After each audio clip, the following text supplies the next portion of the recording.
خالہ جان جب حضرت یوسف علیہ السلام کا واقعہ سناتی تو بتاتی کہ ایک مولوی صاحب جب یہ واقعہ بچوں کو سنا رہے تھے تو انہوں نے شاگردوں سے پوچھا، جب حضرت یوسف علیہ السلام کو ان کے سوتیل بھائیوں نے کنویں میں پھینکا تو سب سے پہلے کیا ہوا؟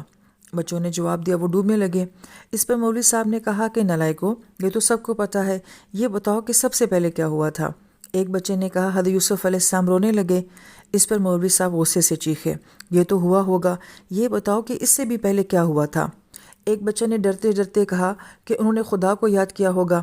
مولوی صاحب نے کہا یہ تو ان کے دل کی آواز تھی، لیکن اس سے بھی پہلے کیا ہوا تھا؟ جب بچے مختلف آراء کا اظہار کر چکے تو تھک کر مولوی صاحب نے کہا، تم سب نالائق ہو، تمہیں یہ بھی نہیں پتہ کہ جب حضرت یوسف علیہ السلام کو کنویں میں گرایا گیا ہوگا تو سب سے پہلے گھڑم کی آواز آئی ہوگی۔ اس سے خالہ جان یہ نتیجہ نکالا کرتی تھیں کہ گھڑم کی آواز ہر ممتحن یعنی کہ امتحان لینے والے کے ذہن میں ہوتی ہے۔ آپ اسے کتنا بھی اچھے سے اچھا جواب بتا دو، اگر وہ اس کے ذہن میں موجود گھڑم سے نہ ملتا ہو تو وہ کبھی بھی آپ کو پاس نہیں کرے گا۔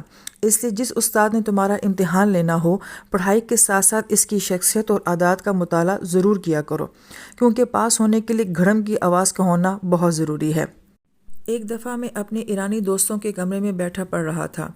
ایک دوست میرے ساتھ بیٹھا ہوا تھا، دوسرا میز پر بیٹھا ایک کتاب سے دیکھ کر ایک چھوٹے سے کاغذ پر کچھ لکھ رہا تھا۔ جب وہ لکھ چکا تو ایک دفعہ لکھے ہوئے کو پڑھا اور اچانک اسے پھاڑ کر پھینک دیا۔ پھر اس نے ایک اور چھوٹا سا کاغذ لیا اور دوبارہ بہت چھوٹی لکھائی میں کتاب سے لکھنا شروع کر دیا۔ کیونکہ وہ بہت چھوٹا چھوٹا لکھ رہا تھا اس لیے اسے بہت محنت کرنا پڑی تھی۔ جب وہ لکھ چکا تو اسے ایک بار پڑھا اور پھر ایک دم سے اسے پھاڑ کر پھینک دیا۔ میں مزید صبر نہ کر سکا اور اس سے پوچھا کہ وہ کیا کر رہا ہے۔ اس نے کہا میں کل امتحان میں نقل کرنے کے لیے بوٹیاں بنا رہا ہوں، لیکن جب میں بوٹی بنانے کے بعد اسے پڑھتا ہوں تو وہ مجھے یاد ہو چکا ہوتا ہے، اس لیے میں بوٹی کو پھاڑ دیتا ہوں۔ آپ اندازہ کریں کہ اس کا ذہن کتنا اچھا تھا، لیکن اس کو اپنی صلاحیتوں کا اندازہ ہی نہیں تھا اور وہ اپنی صلاحیتیں ایک غلط سمت میں لگا رہا تھا۔ ٹھیک اسی طرح بہت سے لوگ اپنی صلاحیتوں کو آزمائے بغیر غلط سمت میں اپنی توانائیاں لگاتے رہتے ہیں اور غلط راستے پر چلتے چلتے اتنے دور نکل جاتے ہیں کہ جہاں سے ان کی واپسی کا امکان ہی نہیں رہتا۔ یہ کتنے افسوس کی بات ہے کہ وہ صحیح راستے کو مشکل راستہ سمجھتے ہیں، حالانکہ صحیح راستہ سب سے آسان ہوتا ہے۔ مجھے اس بات پر بھی تعجب ہوتا ہے کہ ہم میڈیکل کی جتنی بھی کتابیں پڑھتے ہیں وہ یا تو انگریزوں یا انڈین مصنفین کی ہی لکھی ہوئی ہوتی تھیں۔ ہمارے ملک میں اتنے نامور ڈاکٹروں کے ہونے کے باوجود ان کی کوئی کتاب نہ تھی جسے ہم پڑھ سکتے۔ ہمارے ہاں کتابیں نہ لکھنے کا رواج ہے۔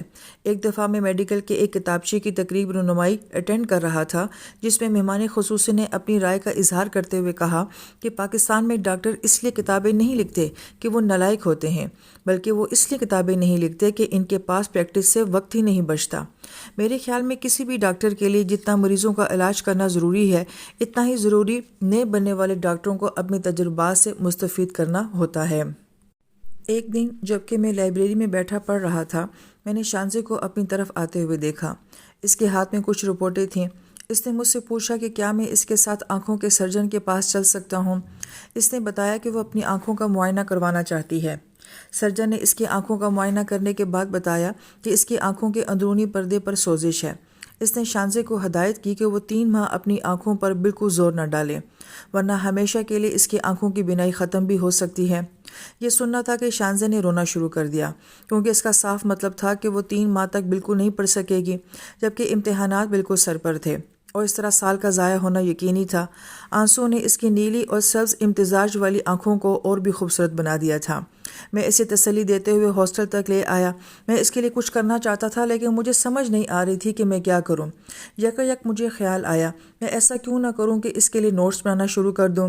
اس سے اسے یہ فائدہ ہوگا کہ اسے کتابوں کو تفصیل سے نہیں پڑھنا پڑے گا۔ میں اسے ہر باب کی اہم باتیں لکھ کر دے دوں گا اور جو چیزیں سمجھانے والی ہوں گی اسے خود ہی سمجھا دوں گا۔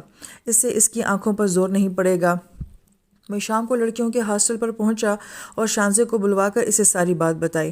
پہلے تو اس نے اسے قابل عمل ہی نہ سمجھا، لیکن میرے اصرار پر اس نے کہا کہ ٹھیک ہے، تجربہ کر کے دیکھ لیتے ہیں، اور یوں میں کورس کا کچھ حصہ پوری رات پڑھتا اور اس کے نوٹس بنا لیتا اور پھر دوپہر کو اس کے ہاسٹل جاتا اور وہاں وہ ساری چیزیں اسے سمجھاتا، نوٹس دیتا اور پچھلے دن کا کام دہراتا اور پھر اس کے بعد واپس آ جاتا۔ یہ 2 ماہ تک اسی باقاعدگی سے ہر روز دہرایا جاتا رہا۔ اس سے نہ صرف شانزے کی امتحان کی تیاری مکمل ہو گئی بلکہ اس دوران اس کی آنکھیں بھی بہتر ہونے لگیں۔ جب امتحان کا نتیجہ نکلا تو ہم دونوں پاس ہو گئے تھے۔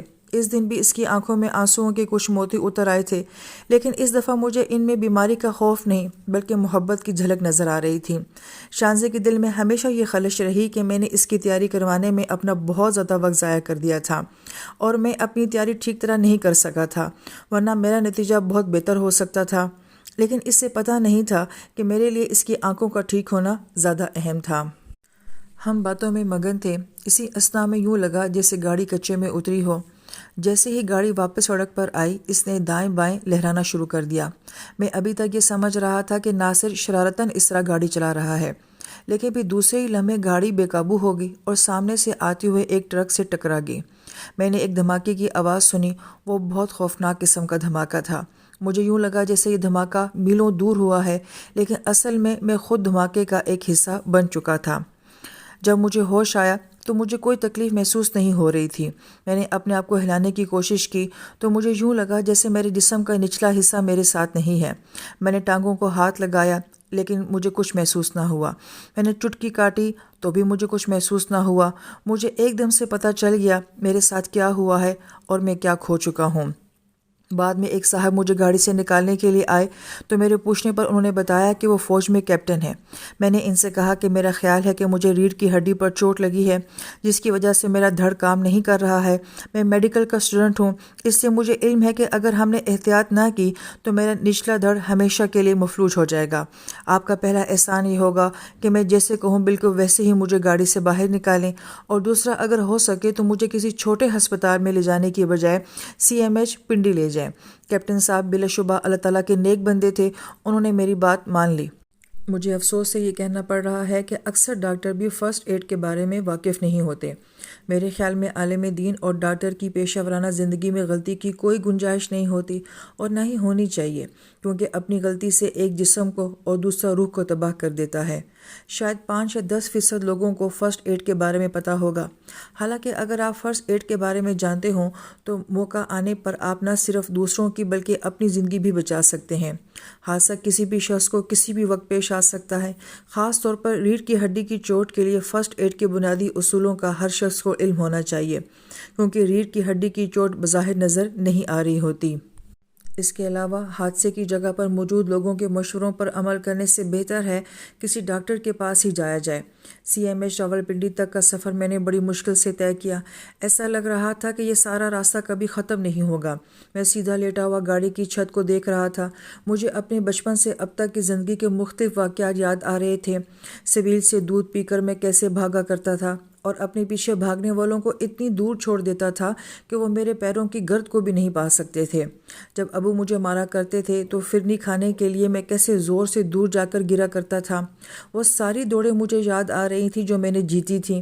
یوں لگ رہا تھا جیسے کہ میری ایک زندگی ختم ہو چکی ہے اور دوسری زندگی شروع ہونے والی ہے، معذوروں والی زندگی، ایسی زندگی جس میں میں اپنے آپ کو ویل چیئر پر بیٹھا دیکھ رہا تھا۔